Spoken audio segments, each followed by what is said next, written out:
The first thing I heard that morning was my phone. It wasn't the alarm.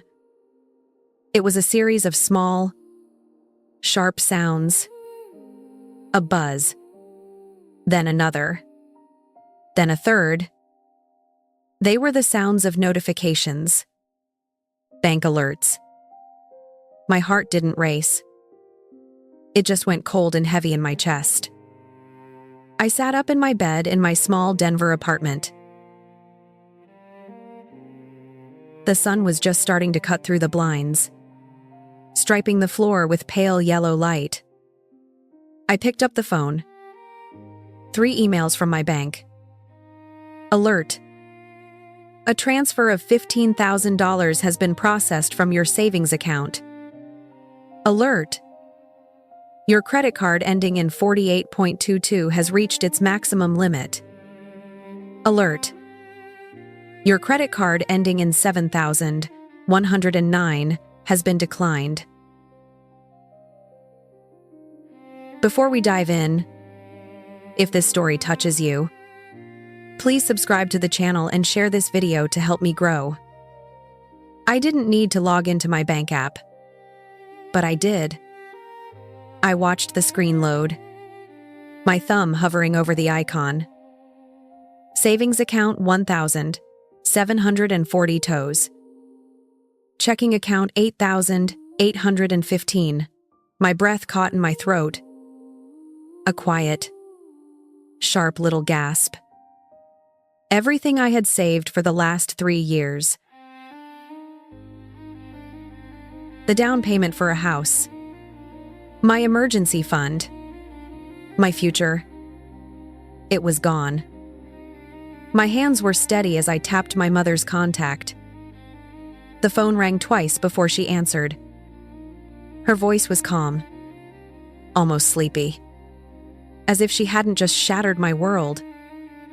Good morning, sweetie, she said. I didn't say good morning back. The money is gone, Mom. There was no pause. No faint surprise. Just a simple, chilling statement. Jenna needed it. Rachel. I closed my eyes. The sunlight felt too bright against my eyelids. You took it. You took all of it. You were being selfish, she said. And her voice was so matter-of-fact, so devoid of guilt that it felt like a slap. Jenna was in trouble. She was desperate. Family looks out for each other. It's what we do. It's what I do, I thought. The words didn't come out. They just sat in my throat like stones. How did you get in? I asked. My voice was a whisper. I have the spare key. Remember? For emergencies. This was her idea of an emergency. My sister's bad decisions were an emergency. My financial ruin was just a solution. I was a solution. A bank account. A tool to be used. I was not a daughter. She kept talking. Her voice. A soft murmur of justification. Something about Jenna's fiancé threatening to leave. About rent being due. About how I had plenty and Jenna had nothing. I didn't hear the words. I just heard the meaning behind them. You don't matter as much as she does. A strange sort of clarity settled over me. There was no room for panic or tears. I had cried enough over my family. I had screamed into pillows and felt my heart break so many times it should have been dust. But this was different. This wasn't an emotional argument. This was a crime. I ended the call without saying goodbye. My mother had broken into my home. She had stolen from me. She had used my love and my trust as a weapon against me, and she felt she was right to do it. I stood up and walked to my desk. I pulled out a fresh legal pad and a pen. I didn't yell. I didn't break something. I started writing. I documented the time of the alerts. I wrote down my mother's exact words. This time, I wouldn't just react with tears and anger. This time, I would respond. For as long as I can remember, my primary role in our family was to be the safety net.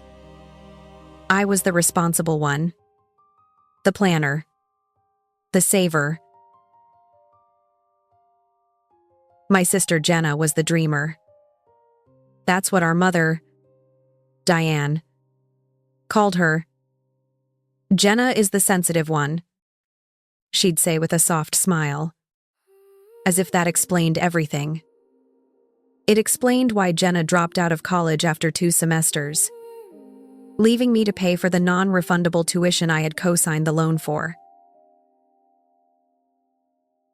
It explained why she moved into an expensive downtown apartment she couldn't afford, and why I got a call a month later to cover her rent so she wouldn't be evicted.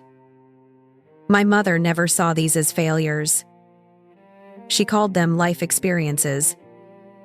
When Jenna maxed out 3 credit cards on a wardrobe for a job she hadn't gotten yet, Mom said she needs to feel confident. Rachel, you have to believe in her.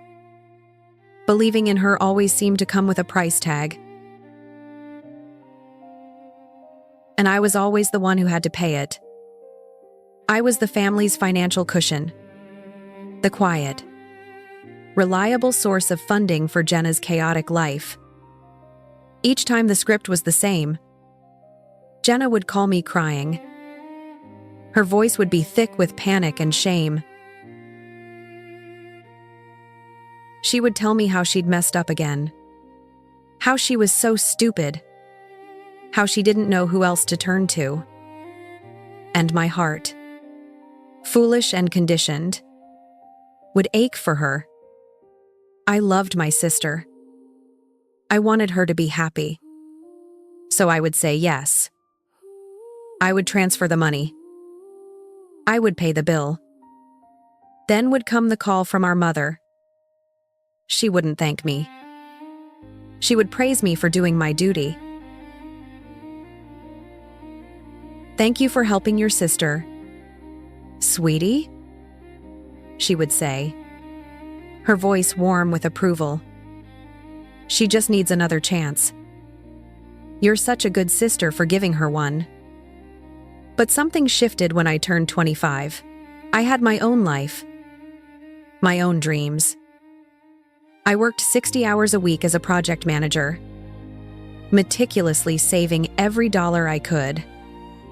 I had a 5-year plan. I wanted to buy a small condo, maybe even start my own business one day.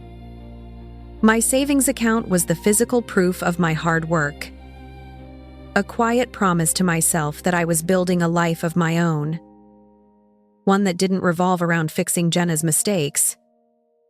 The system we had was not sustainable. I was funding a cycle of dependency, and it was draining me. Not just financially, but emotionally. I was starting to feel a deep, quiet resentment that simmered under the surface. Every dollar I gave, Jenna felt like a piece of my own future being chipped away. The breaking point came 2 weeks before my world was turned upside down. My phone rang on a Tuesday night. It was Jenna. The tears started before she even said hello. Rachel, I messed up. She sobbed. I messed up so bad. I sat down on my couch, my body tense. I knew this tone. This was a big one. What is it? Jenna. I owe money, she whispered. A lot of money. How much is a lot? I asked, my voice flat. She hesitated. Then the number came out in a rush of air. $15,000. $15,000. I felt the air leave my lungs. That was nearly half of my entire savings. How? I asked. How did you get into $15,000 of debt? Her explanation was a tangled mess of bad decisions. A pyramid scheme a friend had roped her into. A series of online gambling sites. A personal loan from a shady company with an insane interest rate. It was a perfect storm of her worst impulses. I'm so scared, she cried. Connor is going to leave me if he finds out. Mom doesn't have the money. You're the only one who can help me. Please. Rachel. I'll pay you back. I swear. She had sworn that before. She never had. I listened to her cry. And for the first time, I didn't feel pity. I felt tired. I felt a profound, bone-deep exhaustion. I pictured my savings account. The number I checked every week with a quiet sense of pride. I saw the condo I dreamed of. The life I was trying to build fading away. No, I said. The word was small, but it felt huge in the silence of my apartment. Jenna stopped crying. What? I can't. Jenna. I'm not doing it this time. I'm sorry. Her voice changed instantly. The vulnerability vanished, replaced by a sharp, cutting anger. You can't or you won't. You have the money. Rachel. I know you do. You just sit on it while I'm drowning. It's my money. Jenna. I said, my own voice getting stronger. I worked for it. You need to learn how to fix your own problems. So, that's it. You're just going to abandon me, she shot back. I'm not abandoning you, I said. I'm just not bailing you out anymore. We hung up. Or rather, she hung up on me. An hour later, my mother called. Her voice was not warm. It was ice. I cannot believe you, she said, skipping any greeting. Your sister called me hysterical. How could you be so cruel? She is your family. I'm not being cruel. Mom, I'm setting a boundary. I tried to explain. A boundary. She scoffed. You're being selfish. You have a good job.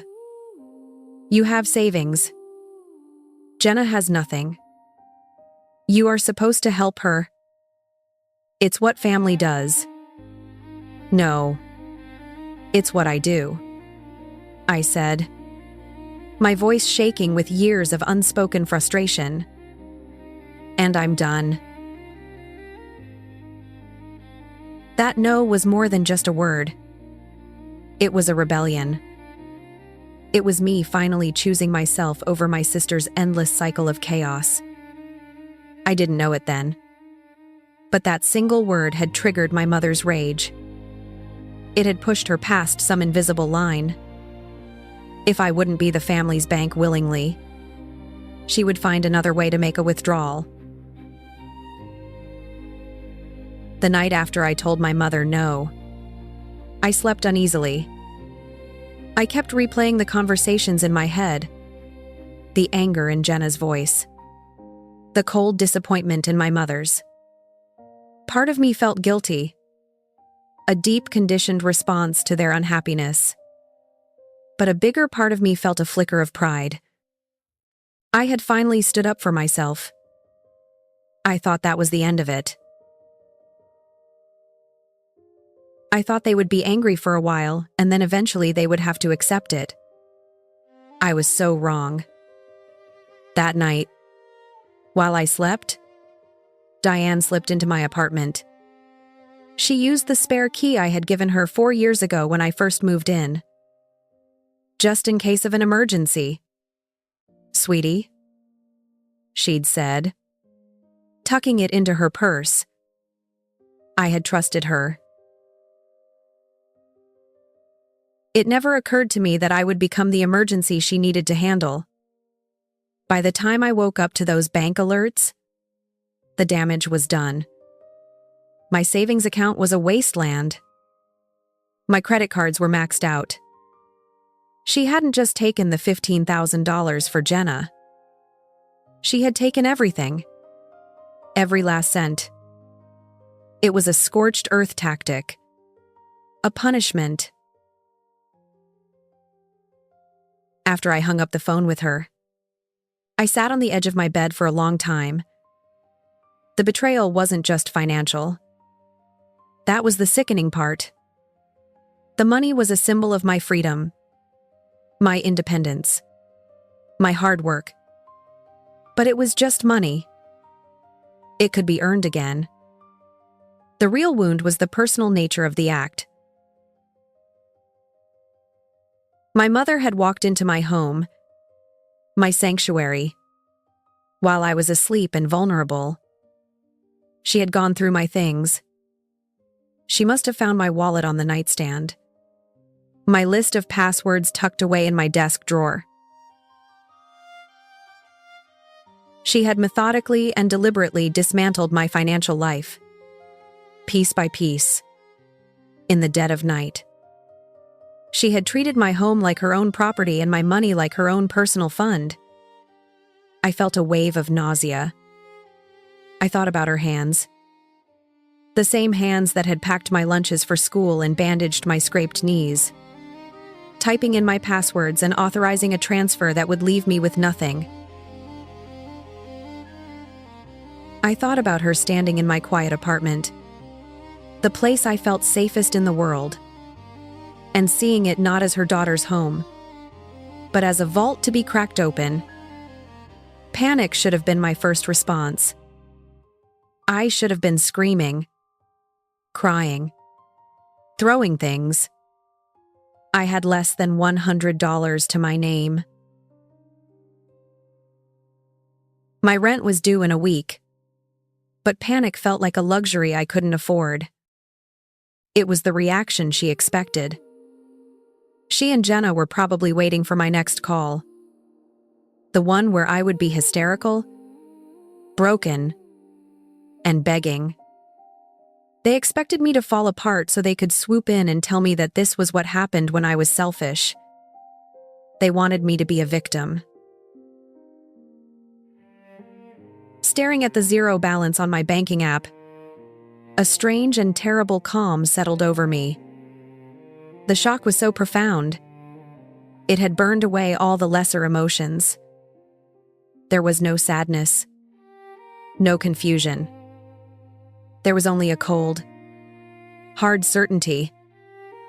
I had been treated like a bank machine for my entire adult life.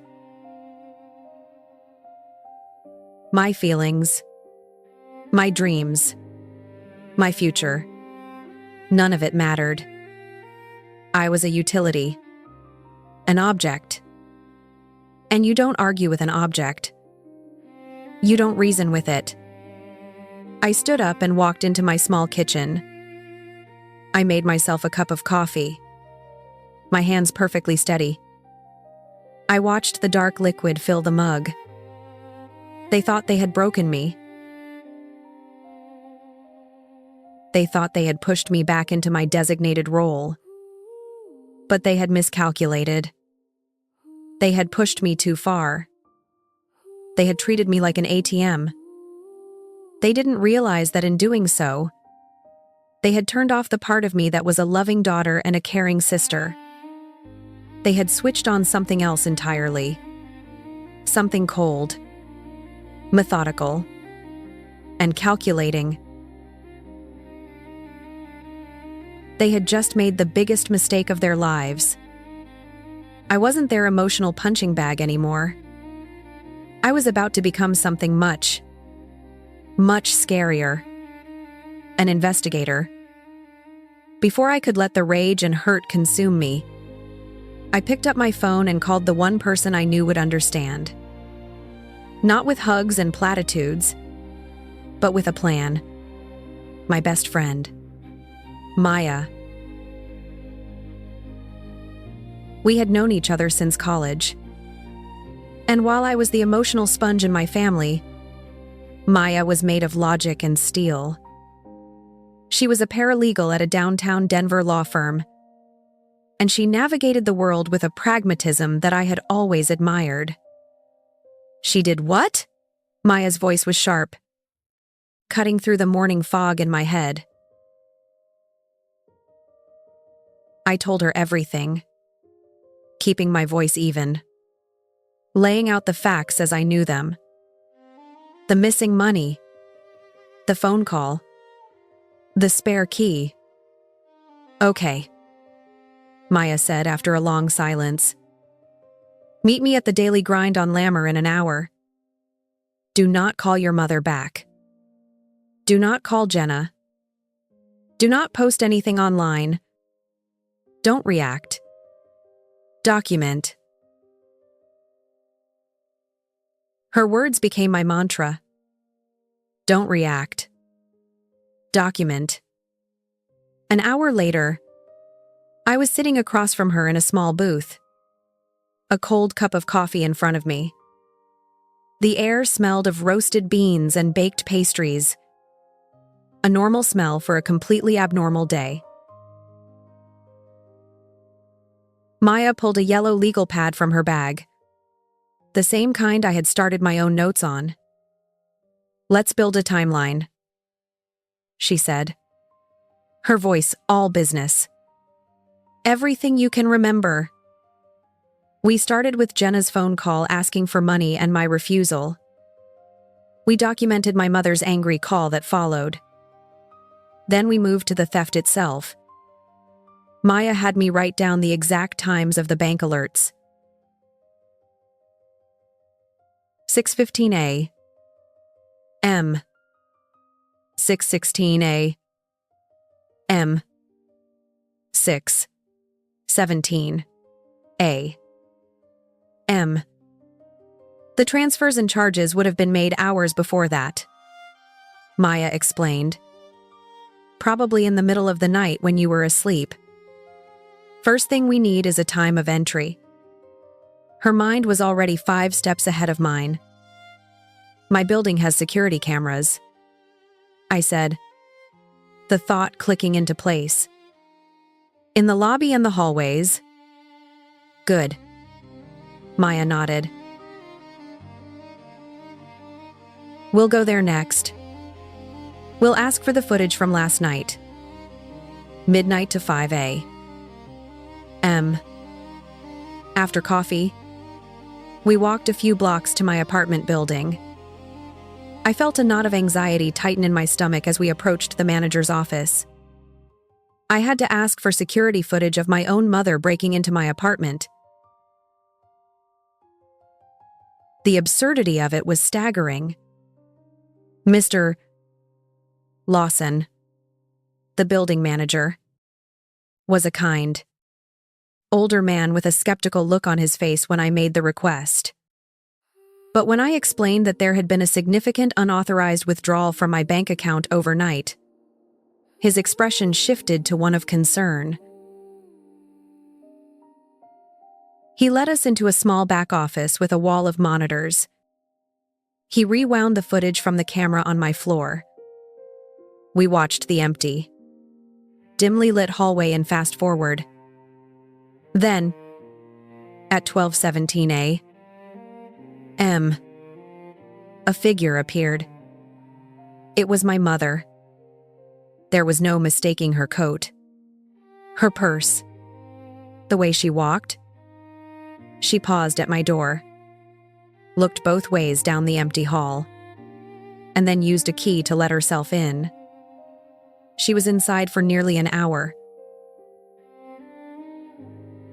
She emerged at 1:08 a.m., pulling the door quietly shut behind her. She did not look like a mother checking in. She looked like a thief. "Can I get a copy of that?" I asked, my voice barely a whisper. "Mr. Lawson nodded, his face grim. Back at my apartment, Maya had me log into all of my accounts. We printed everything. The bank statement showed the transfer of $15,000 to an unknown account. Timestamped at 12:35 a.m. 20 minutes after she entered my apartment. Then the credit card statements. A series of online purchases, maxing out both cards. The charges were for paying off several high-interest loans, all under Jenna's name. The timestamps on those payments started at 12:42 a.m. It was all there. A perfect, undeniable timeline. Entry at 12:17, theft at 12:35, paying off Jenna's debt by 1B. Exit at 108. Finally, Maya had me pull up my text messages. We scrolled back through weeks of conversations. We screenshotted the texts from my mother after I had refused to help Jenna. "Jenna is in trouble. You can't abandon her. I am so disappointed in you. Rachel, your sister needs you. Don't be so selfish." They established her motive and her state of mind. They were the emotional blueprint for the crime. Maya took the printed bank statements, the screenshots of the texts, and the USB drive with the security footage and stacked them into a neat pile on my coffee table. The pile wasn't very thick, but it felt as heavy as a tombstone.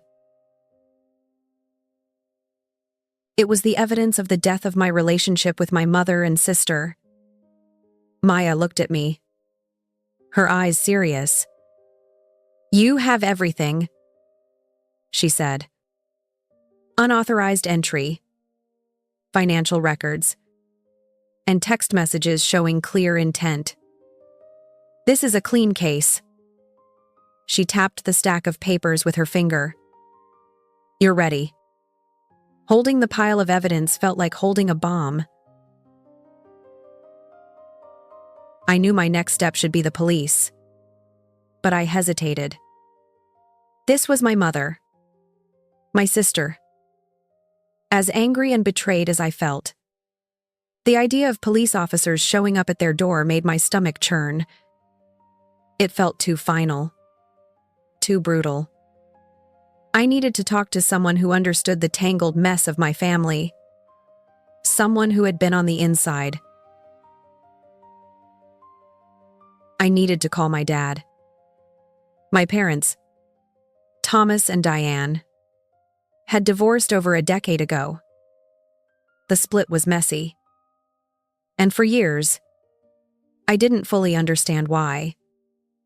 My mom had told me that my dad was unreliable, that he didn't support her dreams. But as I got older, I started to see the truth. My dad wasn't unreliable.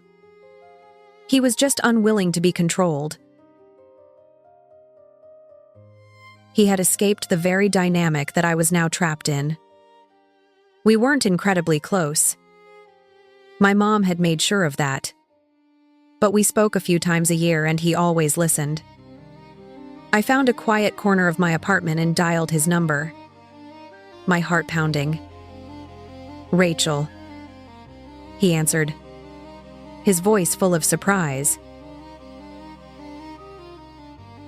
"Is everything okay?" "Not really." "Dad," I said. and the whole story came pouring out. The years of bailing Jenna out. The $15,000 debt. My refusal. And then the discovery that morning. The stolen money. The maxed out cards. The security footage of my mom in my apartment at midnight.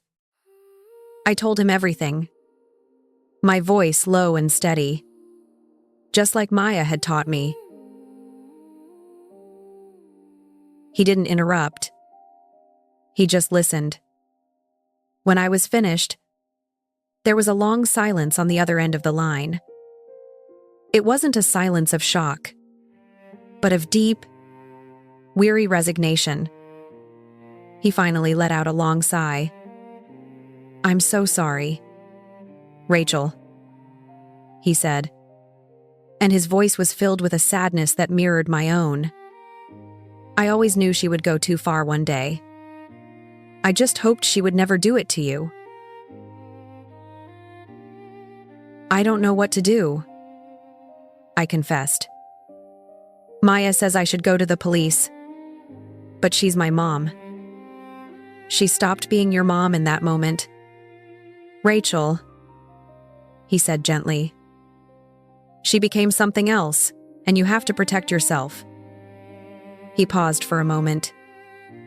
"Listen to me. Do you remember your grandfather? My dad?" I vaguely remembered Grandpa Edward. He was a quiet, shrewd man. An accountant who had built a successful business from nothing. He had passed away when I was in high school. "A little," I said. "Why?" "Before he died, he set up trust funds for everyone. For you. For Jenna. And for your mother," my dad explained. He wasn't a fool, Rachel. He saw people for who they were. He loved your mother, but he saw her flaws. He saw how she enabled Jenna. He was worried about it. I felt a prickle of curiosity. "What are you saying?" "He put a specific clause in his will," my dad said, his voice dropping slightly. He called it a protection clause. He had his lawyer draft it very carefully. It states that if any beneficiary is found guilty of committing fraud or theft against another family member, they immediately forfeit their entire inheritance from the trust. I sank down onto my couch, phone pressed hard against my ear. "What?" "He wanted to protect the family from itself," my dad continued. "The money isn't astronomical, but it's not nothing. Your mother and Jenna's combined shares are worth about $225,000. My breath hitched. $225,000. It was a life-changing amount of money. If the fraud is proven in a court of law, my dad said, his voice clear and precise, their shares are forfeited, and the will states that in such a case, the forfeited funds are to be redistributed to the secondary beneficiary. "Who's the secondary beneficiary?" I whispered, though I already knew the answer. "You are." "Rachel." The room suddenly felt very small, the air thick and heavy. This changed everything. This wasn't just about getting my $15,000 back anymore. This was about a consequence so significant, so monumental that it felt like it had been written in the stars. My grandfather, a man I barely knew, had seen this coming. He had left me a weapon, a legal shield to protect me from the very people he knew might one day try to destroy me. A wave of emotion washed over me, so powerful it almost knocked the wind out of me. It wasn't greed. It was a profound sense of validation. I wasn't crazy. I wasn't selfish. The toxic pattern in my family was so obvious that even my grandfather had seen it and had put a contingency plan in place from beyond the grave. The moral universe had just handed me leverage on a silver platter. My hesitation about going to the police vanished, replaced by a cold, hard resolve. This wasn't revenge anymore. It was justice written in legal ink. The next afternoon, Maya and I walked into the Denver Police Department's Central Precinct. The air inside was sterile, smelling faintly of cleaning solution and old paper. It was a place of stark, unforgiving facts, a world away from the messy, emotional chaos of my family. I clutched the manila envelope containing my evidence, the papers inside feeling both impossibly heavy and flimsy at the same time. This was it. The point of no return. Every step I took on the polished linoleum floor felt like a step away from the person I used to be. The dutiful daughter. The forgiving sister. We were led to the fraud unit. A small section of the building filled with gray cubicles and humming computers. A woman with sharp, intelligent eyes and hair pulled back in a tight bun met us at the entrance. "Detective Laura Chen," she said, shaking our hands firmly. Her grip was confident and steady, and it gave me a small measure of courage. We sat down at a small table in a windowless interview room. The walls were a dull institutional beige. I placed the envelope on the metal table between us. The sound it made was quiet, but it seemed to echo in the silence of the room.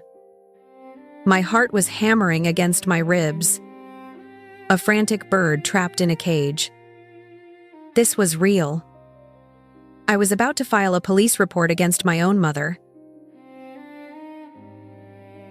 "So," Detective Chen said, opening a notepad, "tell me what happened." I took a deep breath, looked at Maya, who gave me a slight encouraging nod, and I began to speak.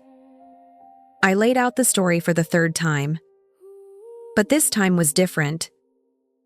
This time, it wasn't for comfort or for advice. It was for the official record. I told her about the long-established pattern of financial support for my sister, Jenna. I explained the recent $15,000 debt, my refusal to pay it, and the angry phone calls from my mother, Diane. My voice didn't shake. It was as if recounting the facts had created a protective shell around the raw, wounded part of me.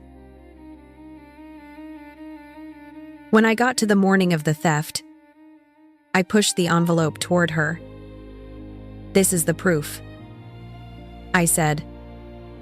Detective Chen opened it and laid the contents out on the table. She looked at everything methodically, her expression unreadable. First, she examined the printed bank statements, her finger tracing the line that showed the $15,000 transfer. She noted the time, 12:35 a.m.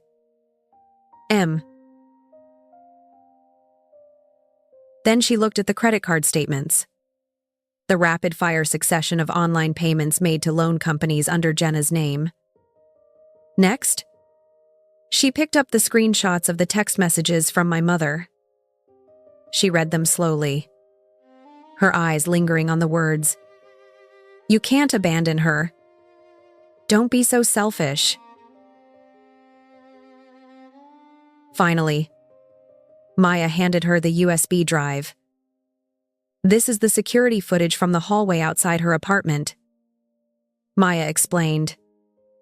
"The timestamp of entry is 12:17 a.m. Detective Chen took the drive and plugged it into her laptop. We all watched the small video screen in silence. There was my mother, her familiar form moving with a furtive quickness down the hall. We watched her use the key, slip inside my apartment, and then emerge an hour later. The detective watched it twice. When the video finished for the second time, she leaned back in her chair and looked at me. For the first time, her professional mask softened slightly, and I saw a flicker of something that looked like sympathy. "Well, Miss Morgan," she said, stacking the papers back into a neat pile. "Your friend is right. You've got an airtight case." She broke it down for me in the blunt, clear language of the law. Unauthorized entry into my private residence. A clear chain of evidence showing a large sum financial transfer made without my consent during the time of the entry. Text messages that established a clear and compelling motive. Credit card statements that showed the stolen funds were immediately used to benefit a third party. My sister. "This isn't a family dispute," she said, her voice firm. "This is financial exploitation. It's theft, and we take it very seriously." A wave of relief washed over me so powerful it almost made me dizzy. I had been so afraid of not being believed, of being told this was just a private matter to be handled at home. But Detective Chen saw it for what it was. A crime. "What happens now?" I asked, my voice small. "I'll file this report and open an official investigation," she said. "Given the clarity of the evidence, we'll move quickly. You can expect to hear from my office soon. We'll need to interview your mother and your sister." By the time Maya and I walked out of the police station, the sun was beginning to set, painting the Denver sky in shades of orange and purple. The world looked exactly the same as it had 2 hours ago. But everything had changed. The gears of the justice system were now turning, set in motion by a stack of papers and a grainy video. That night, I sat in my apartment, the silence heavier than it had ever been. It wasn't a peaceful silence. It was the charged electric quiet that comes before a storm. I had done what I had to do. There was no going back now. The downfall was coming. 2 days passed in a strange, suspended state of quiet dread. I went to work, answered emails, and sat in meetings. But my mind was elsewhere. I was waiting for the inevitable phone call. The explosion of anger and disbelief from my mother and sister once the police contacted them. But the call never came. The silence from their end was absolute instead. On the third day, I received a text from a number I didn't immediately recognize. "Rachel. It's Connor, Jenna's fiancé. Can we please talk? It's important." My stomach twisted into a knot. Connor. He was a kind, steady man who for the past 2 years had seemed completely blind to Jenna's manipulative nature. I couldn't imagine what he would want to talk to me about. I agreed to meet him at a small park near the Platte River. A neutral space, far from the confines of our family drama. When I saw him sitting on a park bench, I barely recognized him. The easygoing smile he always wore was gone, replaced by a deep-set exhaustion. His face was pale, and he looked like he hadn't slept in days. "Thank you for meeting me," he said as I sat down, his voice rough. Is everything okay? Connor, I asked, though I was fairly certain it wasn't. He shook his head, staring out at the slow-moving river. No, nothing is okay. He took a shaky breath. The police came to our apartment 2 days ago. They wanted to talk to Jenna and to your mom. Here it was. The beginning of the storm. What happened? I asked quietly. It was a nightmare. Rachel, he said, turning to look at me. His eyes filled with a mixture of pain and disgust. Jenna completely fell apart, crying, screaming that you were trying to ruin her life. Your mom was just as bad, calling you a vindictive, ungrateful daughter. I defended them. I told the police it must be some kind of misunderstanding. I believed them.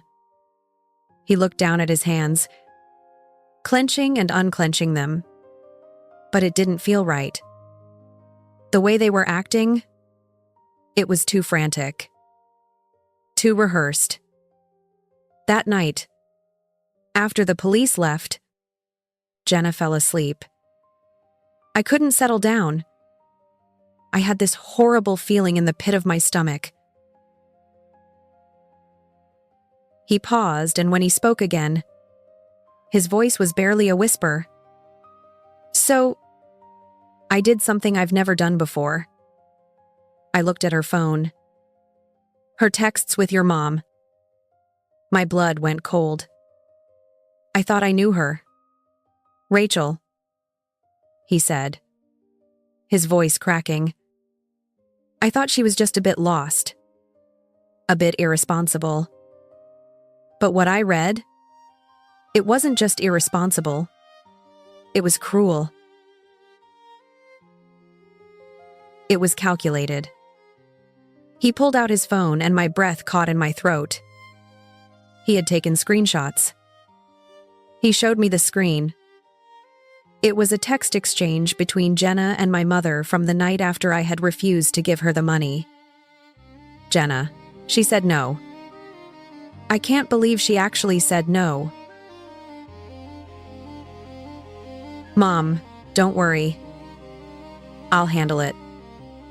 She's forgotten who's in charge. Jenna, what are you going to do? Mom, I still have the key. I'll go over tonight after she's asleep. Where does she keep her wallet? My own sister. She hadn't just been a passive bystander, a damsel in distress that my mother was trying to save. She had been an active participant. She had helped plan it. She had told my mother exactly where to find my cards, where to look for my information. Then Connor swiped to the next screenshot. It was the one that broke me. Mom, are you sure she won't fight this? What if she calls the police? Jenna, she won't. She'll cry and be mad for a week. But she won't fight it. She never does. She never does. Those 3 words were the most damning indictment of my entire life. They were the summary of my role in our family. I was the reliable one, the pushover, the one who would always eventually give in. They had built their entire plan on the foundation of my weakness. Connor looked sick. She was joking about it. Rachel, joking about ruining you, thinking you'd just roll over and accept it like you always have. It was all a plan. She was never going to pay you back. She felt entitled to your money. I couldn't speak. The betrayal was so complete, so absolute that it stole the air from my lungs. This whole time, I had held on to a tiny, foolish sliver of hope that Jenna had just been a desperate, misguided beneficiary of my mother's terrible decision. But she had been the architect. I ended the engagement this morning, Connor said quietly, his eyes meeting mine. I packed my bags. I can't be with a person like that. I can't be part of a family like that. He forwarded the screenshots to my phone. They were the final piece of the puzzle. The irrefutable proof of premeditation and malicious intent. It was the evidence that obliterated any lingering doubt. Any shred of guilt I might have felt. Connor stood up to leave. I'm so sorry, Rachel, he said. For everything. For not seeing it sooner. I watched him walk away. A good man escaping a toxic system. I sat on that bench for a long time staring at the words on my phone screen. She never does. A cold, hard resolve settled in my bones. They were right about one thing. The old Rachel, the one who cried and forgave and forgot, never would have fought back. But she was gone. They had killed her themselves. Weeks later, I sat on a hard wooden bench in a courtroom at the Denver County Courthouse. The room was formal and imposing with dark wood paneling and a high ceiling that seemed to absorb all sound. It smelled of old books and floor polish. The air was thick with a heavy propyl, solemn silence. I had never felt so small or so powerful in my entire life. Maya was beside me. Her presence a quiet, steady anchor. My dad was on my other side. He had flown in from Phoenix that morning, telling me on the phone, "You're not doing this alone." Across the aisle sat my mother and sister. They looked nothing like the confident, self-righteous women who had berated me over the phone. They looked utterly broken. My mother, Diane, seemed to have shrunk. Her normally impeccable clothes were slightly rumpled, and she stared straight ahead at the empty judge's bench. Her face a pale, blank mask. All of her fight, all of her justification had evaporated under the cold, harsh light of the law. Jenna was even worse.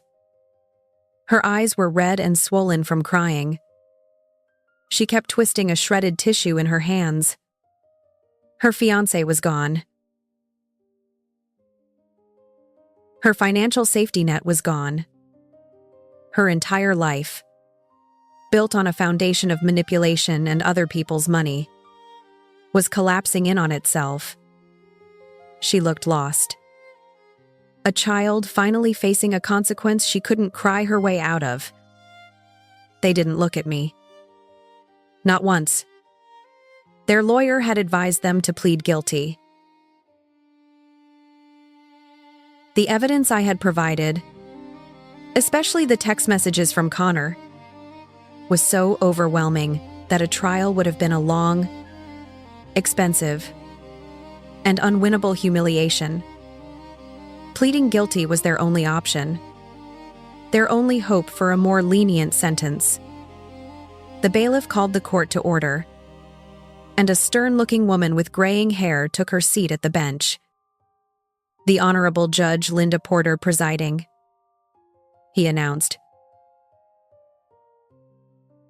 My heart pounded as Judge Porter read the file in front of her. She looked over the top of her glasses, first at my mother and sister, then briefly at me. Her expression was unreadable. The case of the people versus Diane Morgan and Jenna Morgan, she began, her voice clear and strong, filling the quiet room. The defendants are charged with 1 count of unauthorized entry and 1 count of financial fraud. She looked directly at my mother. "Diane Morgan, how do you plead?"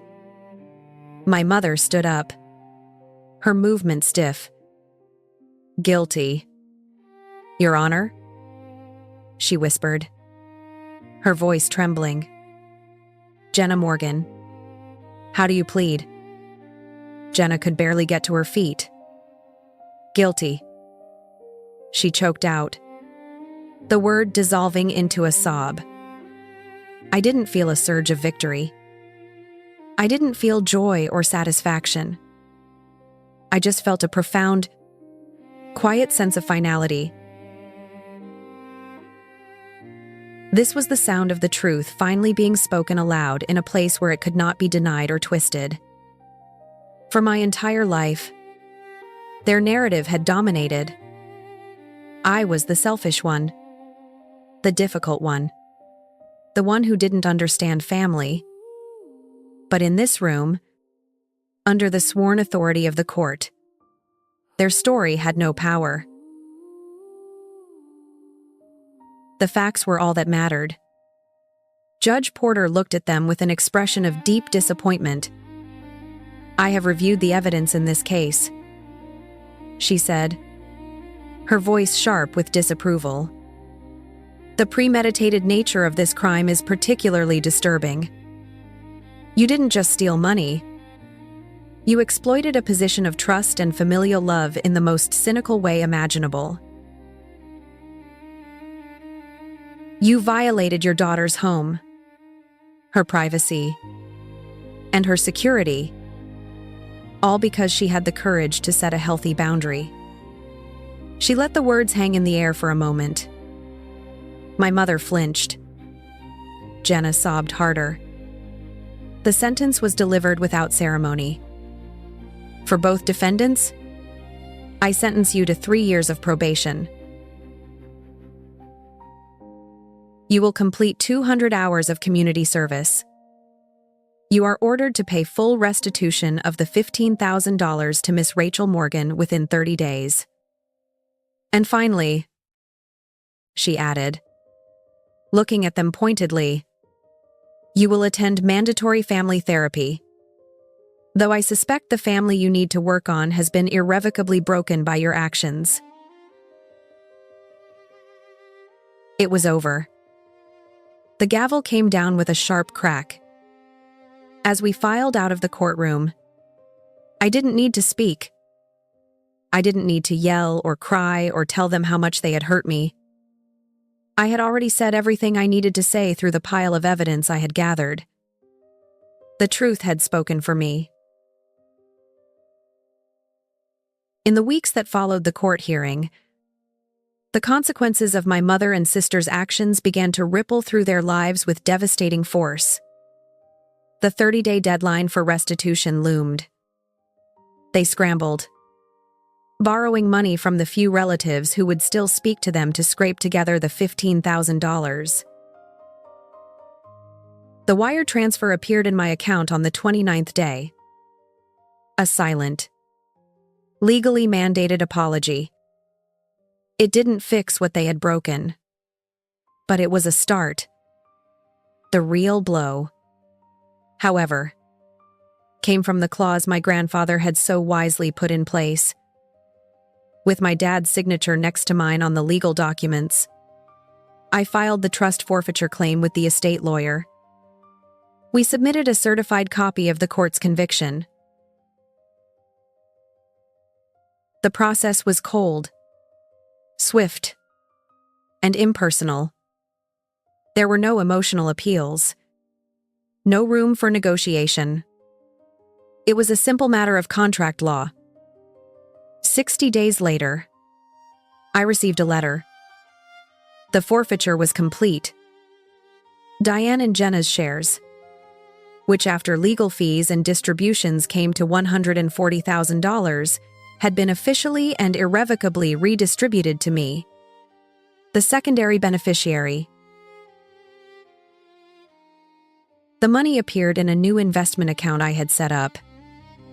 I looked at the number on the screen, feeling not a thrill of victory, but the heavy weight of justice. This wasn't a lottery win. It was a reclamation. It was the cost of their betrayal calculated down to the last dollar. The fallout didn't end there.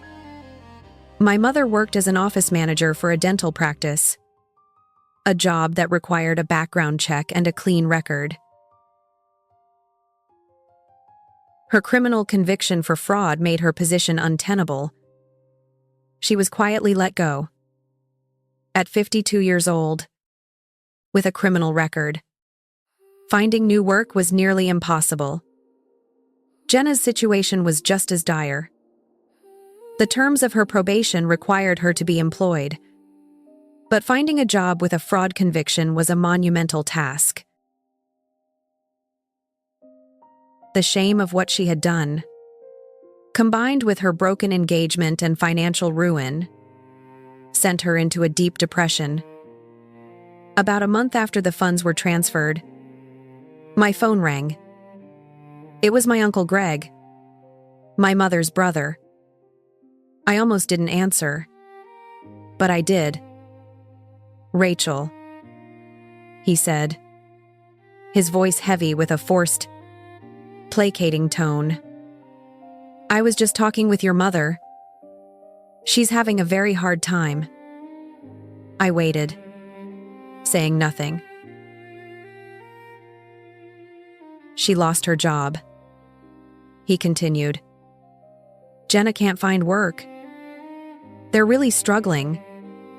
Honey, I was thinking maybe you could find it in your heart to help them out just until they get back on their feet.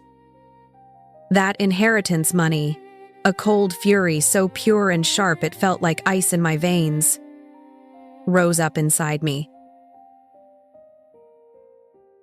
He was asking me to use the very money they had lost through their crime against me to rescue them from the consequences of that crime. The sheer audacity of it was breathtaking. But I didn't yell. I didn't let the anger control me. I let the silence stretch out, making him uncomfortable. "Rachel, are you there?" "Yes, I'm here," I said, and my voice was unnervingly calm. "They're struggling. You said?" "Yes. Terribly," he said, relief flooding his voice. Thinking he had gotten through to me. "So was I," I said quietly. "For years. Every time I had to drain my savings to fix a mess they made. Every time I had to put my own dreams on hold. I was struggling then. Where were you?" He was silent. "The only difference?" I continued. "Is that when they struggle? It's a family crisis that everyone needs to solve. When I was struggling, it was just my duty." I didn't wait for him to respond. "Please don't call me about this again," I said, and I ended the call. Then I opened my contacts list. I found my mother's name. I pressed block. I found Jenna's name. I pressed block. I found Uncle Greg's name. Block. One by one, I severed the ties. The silence that followed wasn't lonely. It wasn't empty. It was the clean, quiet, expansive piece of a space that had finally been cleared of toxicity. It was a silence I had fought for. It was a silence I had earned. 6 months later, I stood on the edge of the south rim of the Grand Canyon. The vast, layered expanse of rock and shadow stretched out before me. A breathtaking testament to time, pressure, and erosion. It was beautiful and immense, and it made my own problems feel appropriately small. It was the first real vacation I had ever taken. A solo trip I had paid for with money I had earned and saved since the court case. My life was quiet now and orderly. The inheritance sat untouched in a long-term investment account. I didn't see it as my money. Not really. I saw it as a fire extinguisher hanging on a wall. It was a tool of last resort, a symbol of a fire I had survived. My real wealth was in my paycheck, in the steady, reassuring rhythm of my life. I had started seeing a therapist a few months ago. In our sessions, I finally found the language for what I had experienced. My therapist helped me understand that the guilt I sometimes felt was a conditioned response, a phantom limb of the role I had been forced to play for so long. You built boundaries, Rachel, she told me during one session. Not walls. Boundaries are not a betrayal. They are an act of self-preservation. They teach people how to treat you.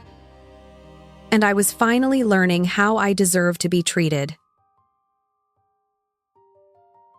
My friendship with Maya had deepened. She joined me on weekend hikes in the mountains around Denver. Our conversations easy and filled with laughter.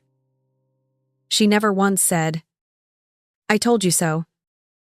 She just showed up. A constant grounding presence. One crisp autumn afternoon, as we sat on a peak overlooking the golden aspen trees, she looked at me. "You know," she said thoughtfully, "you didn't destroy your family." I looked at her, surprised. "You stopped them from destroying you," she finished. Her words landed with the simple, undeniable force of truth. That was it. That was everything.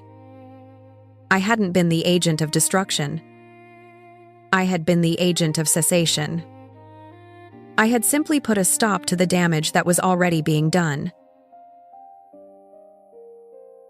Back in my Denver apartment, my life settled into a new kind of normal.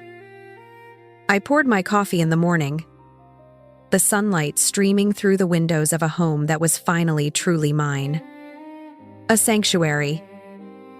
I logged into work, finding satisfaction in my own competence, in the life I was building for myself by myself. The silence that used to feel like a precursor to a storm now felt like peace. I no longer waited for the next panicked phone call, the next manufactured crisis. I no longer lived with a knot of anxiety in my stomach, wondering when the next withdrawal would be demanded of me. I had lost a mother and a sister. It was a grief I knew I would carry in some form for the rest of my life. But I had gained something far more precious in return. I had gained myself. I took a sip of my coffee and smiled. The freedom was absolute. Real wealth wasn't the number in an investment account. It was the quiet, unshakable knowledge that I was finally completely and unapologetically free from people who confuse love with control.